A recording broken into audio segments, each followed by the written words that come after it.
এই সরকারের শুরু থেকে এই পর্যন্ত বাংলাদেশ জাতীয়তাবাদী দলের ভারপ্রাপ্ত চেয়ারম্যান জনাব তারেক রহমান সাহেবের নির্দেশনায় সারা বাংলাদেশের মানুষ আজকে এই সরকারের পাশে রয়েছে।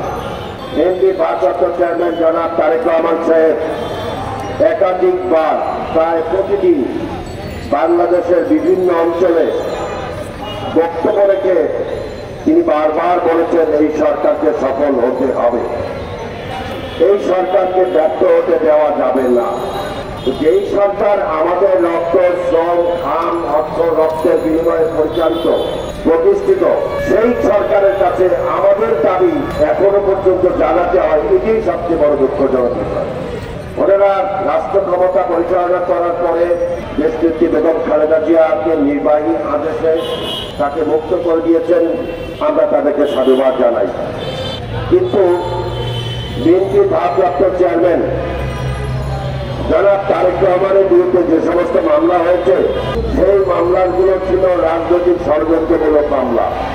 এই মামলাগুলো ছিল আওয়ামী লীগ জোর করে ক্ষমতায় টিকে থাকার জন্য ভারপ্রাপ্ত চেয়ারম্যানের রাজনৈতিক জীবনকে ধ্বংস করার মামলা। এই মামলাগুলো ছিল বাংলাদেশের জাতীয়তাবাদী রাজনীতিকে নিশ্চিহ্ন করার লক্ষ্যে দায়েরকৃত মামলা। সেই মামলাগুলো এখন পর্যন্ত কিন্তু প্রত্যাহার করা হয় নাই।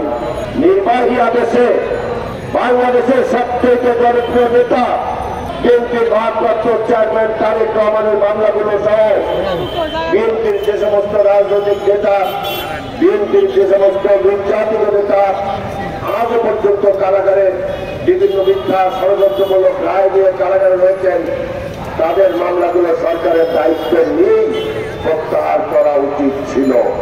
কারণ বাংলাদেশের জাতীয়তাবাদী রাজনীতির পক্ষ করতে গিয়ে আজকে ভারপ্রাপ্ত তারেক রহমানের বিরুদ্ধে এই মামলাগুলো হয়েছে। বিএনপির যে সমস্ত নেতৃবৃন্দ কারাগারে রয়েছেন, তারা আজকে বাংলাদেশের গণতন্ত্রের পক্ষে অবস্থান করেছেন বলেই তাদের কাছে কারাগারে থাকতে হয়েছে।